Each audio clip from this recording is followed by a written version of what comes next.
Yo, what's good, everybody? We are back. Thank you for tuning in to another review of Tyler Perry's Sistas.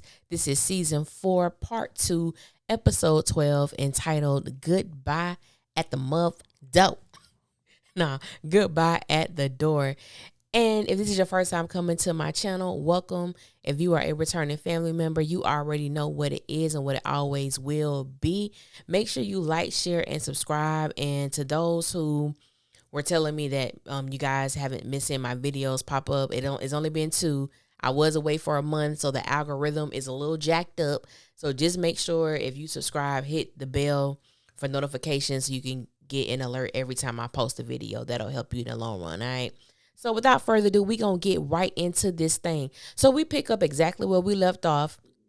We see that Fatima, she goes into Hayden's house and basically she begins to wreck shop in this man's house. So basically she asks Gary if he's in on it. Gary has no idea what she's talking about, and she proceeds to destroy Hayden's house. And so Fatima asks Gary, why didn't she know that Hayden was her friend? And I'm like, baby girl, because it ain't none of your damn business. Why would you know that anyway? It's just, don't get me wrong. I understand if Tyler has written Fatima to be a no-nonsense woman. I actually like that. Be a no-nonsense woman. Be about your stuff. Be about your business.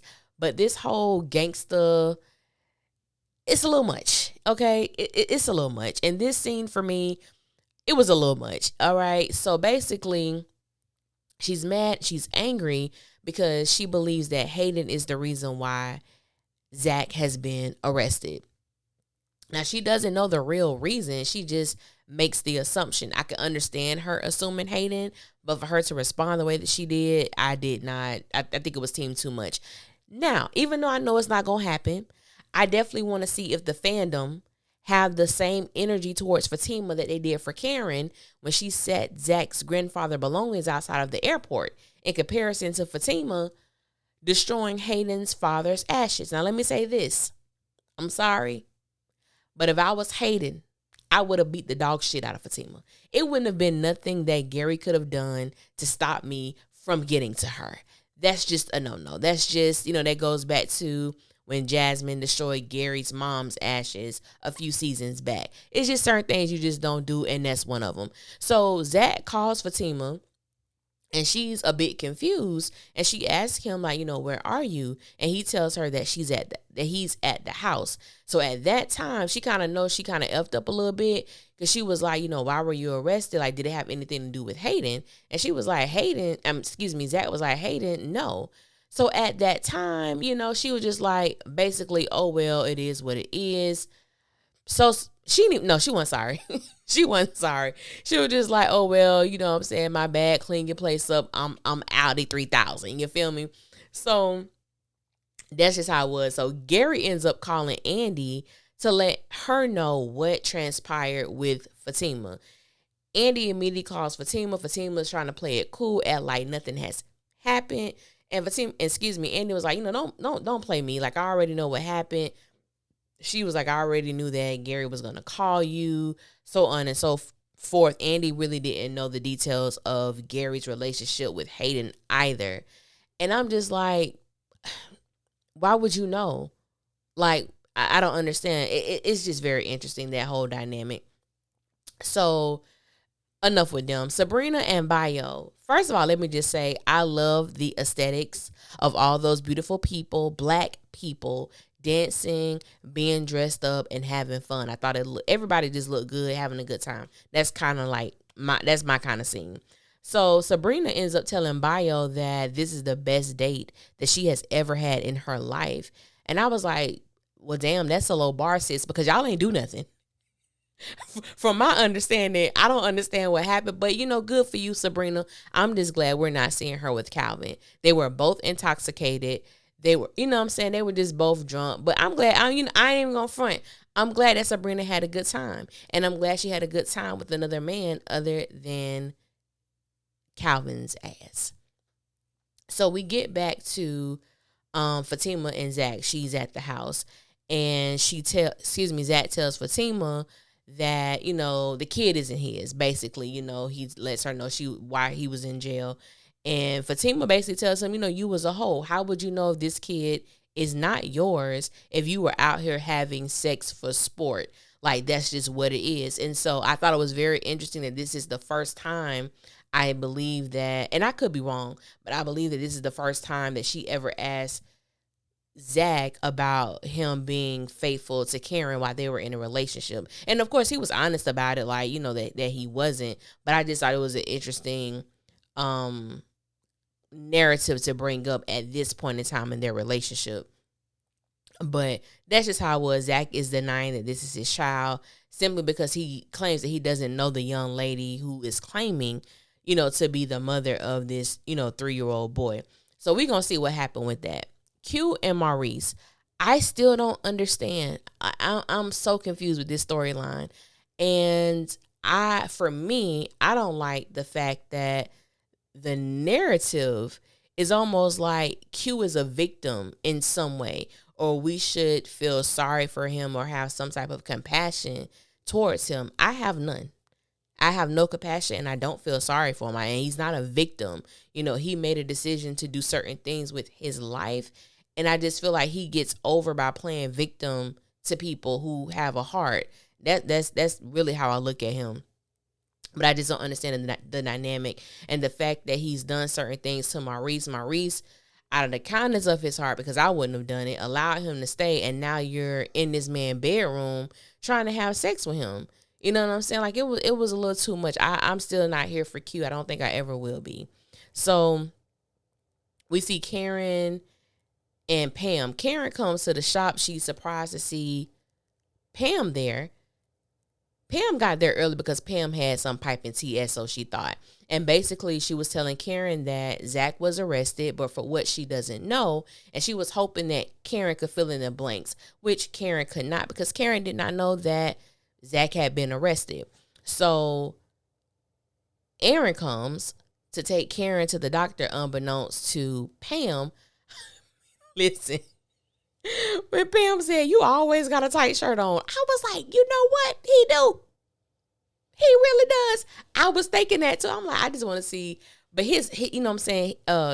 Kevin, who plays Aaron, just got a really nice body. It's kind of hard to hide what's under there. You feel me? It's kind of hard to hide what's under there because the baby is thick. Baby is fine. I don't mind the tight shirts on him. That's just me. But Karen tells her to go work in the back. And before they leave, Karen tells Aaron that she doesn't want him to get his hopes up because there's just no way that the baby can be his. But based on what we see, Aaron is pretty much like convinced. He's thoroughly convinced that this child is his. And for his sake, I really hope it is. I really do. I really hope it is. But, he assures Karen that he's there with her all the way. And he says it multiple times. It's like he's trying to beat it into her head, like, regardless of what happens, I am here with you and I want you to know that. And you can kind of see she's uncomfortable, and it's like she wants to accept that from him, but at the same time it's kind of like she feels she's carrying another man's child. So we're gonna see what happened, with that situation. So we get to Andy and Danni, and Fuego has, this business, and Andy sends Danni a picture, and she was like, yeah, that's El Fuego or what have you. And she was like, yeah, maybe he's trying to pay his way through school because they don't understand why he's a stripper. And, Danni had to remind Andy that he went to school with us and he graduated. You know what I'm saying? Like, he's been out of school, so we don't know why he's doing that.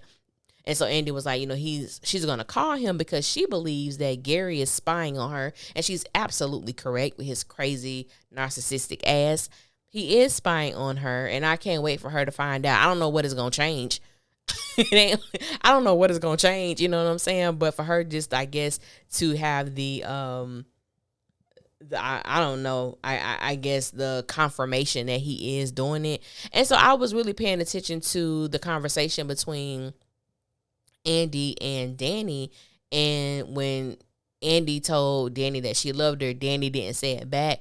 And so I was looking at that dynamic, and it's interesting seeing Andy communicate more with Danni now, because that's normally something that we don't see. But I thought it was very interesting, and even for Danni to say that they needed to get together and, discuss Karen.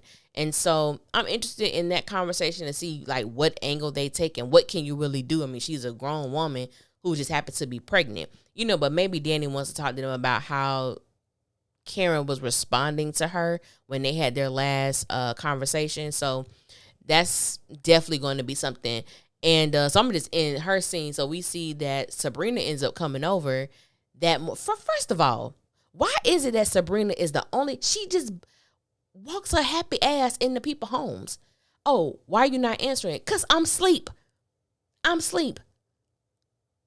Why are you just busting to my house? Like, what's T sis, what you want? And so basically she just came over there to tell Danni about her night with Bio, and that she was happy that Danni talked her into giving him a chance or going on a date with him. And I'm like, you could have texted her that. Hell, that could have been a voice memo. Why you in my house? I don't understand it. I really don't understand it. But can we please, let me pause. Side note. Novi is absolutely stunning, gorgeous.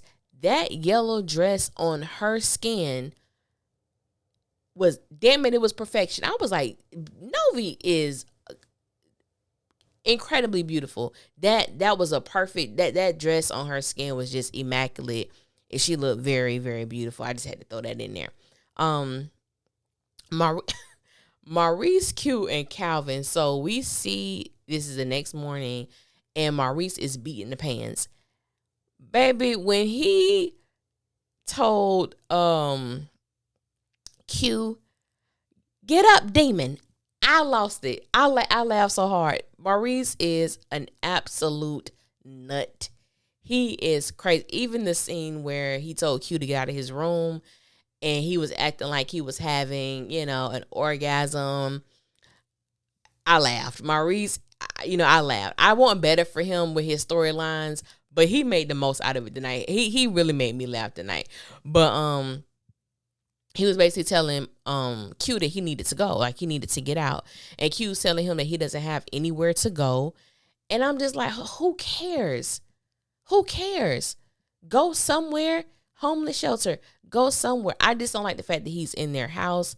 I really don't. And I think even the fact that Calvin is being so like calm about it, when the first act of thievenism, that I don't even think that's the word, but I'm gonna use it. The first act of thievenism that we see from Q was when he stole Calvin's checkbooks. So I'm like, I don't even understand how you so calm. I do understand the concept of forgive and forgiving and moving on, but damn it, no, get the hell out. So basically Q was like, well, he's gonna be outside. He's supposed to be there during certain time frames, and so he's just gonna go outside until he's able to come in. That's something there. I don't know really what's going on with that. So Zach and Preston, and so we find out that that Preston has been getting dating advice from Zach, which explains all the messiness. It explains everything. There were so many people who was coming down on Karen because she was like, this is something that Zach would do. I noticed what he would do. Zach ain't did nothing. But he did. He did. He's the one behind all this up about, Preston dating these different women. And I do like the fact that Preston did bring up, that he didn't want to use these women. But the fact remains is you've already used them. You've already used them. You knew you was using them from the beginning, yet you did it anyway. You know what I'm saying? You did it anyway. So, I mean, it's like in a sense, like, sorry, it's too late. It's too late. You've already done the deed, and you've done it and you have used more than one woman to get your point across. And then you tried to make Karen and Danni feel as if you was on the up and up with these women, and you were not. But like he said, Karen was on to him, and I'm glad that she was, and that she called him out on it. And so he was there, basically. He was helping Zach get his house ready. And then Jake comes over, and, Jake is there because him and Zach are supposed to be going over these lessons so that Zach can know what the hell he's doing with this money and these stocks, because he is ignorant to those things. He doesn't know. He's unlearned in those areas. And to me, Zach acted his normal baby self. Man, you sound like a teacher, man. You sound like a teacher. But anyway, that's how that was. And then the last scene was when Hayden confronted Fatima about, what she did at his house or whatever. And we saw the 2 police officers. He was pressing charges. And Hayden is not innocent by a long shot. But I love what he told her. Like, you can't keep doing these things and expect not to have a consequence. Expect not to reap what you sow. Because she basically told him, well, I hope the words before the police came. She was like, well, I hope the words out your mouth. It's like, basically she felt that Hayden owed her an apology. I'm like, Fatima, all that mess you did at that man's house, you have no remorse for anything that you did. Not even telling him that you got the information wrong. You assumed something that was not true. Like, get off of it. Like, I'm sorry. I said I have liked Fatima as a character, but to me, I'm starting not to like her as a character, just to be honest with you. Because I'm like, come on, sis. You was wrong. You was wrong. The least you could do is own up to your part in what you did. Hayden, he's meant for people not to like his ass. You, on the other hand, that's a whole nother story. But that's how it ends. Basically, Fatima was fed up. Like, I'm not finna go back and forth with you. They here for me. All right, let's go then. And, she went and did her thug dizzle. We know she ain't gonna be in jail long. But I'm like, yeah, like, I do want to see her reap. You know what I'm saying? You do have to, you have consequences for what you do. No one is exempt from that. And so, it is what it is. But that's how the show was. You feel what I'm saying? Yeah, we back. We back. So I just want to thank you guys for listening. And until next time, I will holler at y'all later. When